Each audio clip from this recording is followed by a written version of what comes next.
தங்கம் நெருப்புல சோதிக்கப்படுகிறது போல தங்கத்தை விட விலையேற பெற்றது உங்க விசுவாசம். ஒரு ஆமென் சொல்லுங்க. அழிந்து போகிற இந்த பொன் நகைகளை விட, ஆபரணங்களை விட உங்க விசுவாசம் விலையேற பெற்றதா.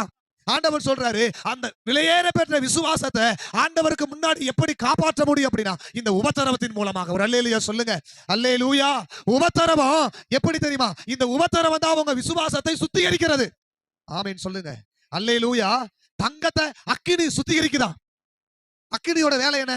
தங்கத்துக்கு தங்கத்துல இருக்கிற அழுக்கையும் களிமை என்ன பண்ணுது? நீக்குது. அதுபோல இந்த உபத்திரவம் உங்க விசுவாசத்துல இருக்கிற அழுக்கையும் களிமையும் நீக்கி உங்களை சுத்திகரிக்க வல்லமையுள்ளதா இருக்கிறது. புரியுதா? எதற்காக ஆண்டவர் உபத்திரவத்தை உங்க குடும்பத்துல அனுமதிக்கிறார் தெரியுமா? ஆபரணங்களை விட விலை அதிகமான விலையேற பெற்ற விசுவாசத்தை சுத்தமாக்குவதற்காக கர்த்தர் நம்முடைய வாழ்க்கையில் உபத்திரவத்தை அனுமதிக்கிறார். அல்லேலூயா. அல்லேலூயா. சும்மா ஏதோ ஒரு காரணத்துக்காக உபத்திரவம் வருதுன்னு நினைக்க கூடாது. உபத்திரவம்னு ஒண்ணு வந்துச்சுன்னா நல்லா புரிஞ்சுக்கணும், என் விசுவாசம் இப்ப சுத்தமாகிட்டு இருக்குது. அல்லேலூயா. என் விசுவாசம் என்ன ஆயிட்டு இருக்குது? சுத்தமாயிட்டு இருக்குது. நாளுக்கு நாள் எனக்கு பிரச்சனை அதிகமாயிட்டே இருக்கிற மாதிரி இருக்குது, நெருக்கப்படுற மாதிரி இருக்குது, நான் நினைச்சது நடக்க மாட்டேங்குது, நான் ஜெபம் பண்றேன் ஆனா என் வாழ்க்கையில் அந்த ஜெபத்துக்கு பதிலே வர மாட்டேங்குது. எதற்காக ஆண்டவரே இந்த சோதனை?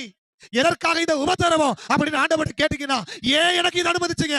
ஆண்டவர் சொல்றாரு, உன் விசுவாசத்தை நான் சுத்தமாக்கிட்டு இருக்கிறேன், உன் விசுவாசத்தை நான் இன்னும் பரிசுத்தப்படுத்திக்கிட்டு இருக்கிறேன். அல்லேலூயா.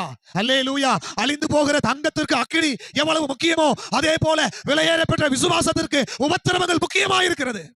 நம்முடைய குடும்பத்துல, நம்முடைய வாழ்க்கையில நம்ம படுகிற வேதனை நம்முடைய விசுவாசத்தை இன்னும் அதிகமாய் சுத்தமாக்கி கொண்டிருக்கிறது. என்னை கேட்டுக்கொண்டிருக்கிற என் தேவனுடைய பிள்ளைகளே, விசுவாச மக்களே, ஆண்டவர் சொல்றாரு, உபத்திரவத்தை பார்த்து பயந்து போகாதீங்க, பிரச்சனையை பார்த்து பயந்து போகாதீங்க, ஒரே கொடுமையா இருக்குது என் வாழ்க்கையில, பயந்து போயிடாதீங்க. ஆண்டவர் சொல்றாரு, உங்க விசுவாசத்திற்கு இந்த உபத்திரவம் தேவைப்படுகிறது. இந்த உபத்திரவம் வரும்போதுதான் உண்மையாகவே அவர்கள் சீசர்களா இருக்கிறார்களா இல்ல தேவைக்காக கடவுளை தேடுகிறார்களா என்பது தெரிய வரும். எத்தனை பேருக்கு நான் சொல்றது புரியுது? உண்மையாகவே ஆண்டவரை தேடுகிறவருடைய வாழ்க்கையில விசுவாசம் சுத்தமாகி சுத்தமாகி பலமாகிட்டே இருக்கும். உபத்திரவம் பெருக பெருக கடவுள் மேல இருக்கிற நம்பிக்கை என்ன பண்ணிட்டே இருக்கும்? பெருகிட்டே இருக்கும். வியாதி ஒரு பக்கம் வியாதி பெருகிட்டே இருக்கிற மாதிரி இருக்கும், ஆனா இன்னொரு பக்கம் ஜெபமும் உபவாசமும் கடவுளோட இருக்கிற அந்த நேரமும் அதிகமாயிட்டே இருக்கும். ஆனா தேவைக்காக வருகிற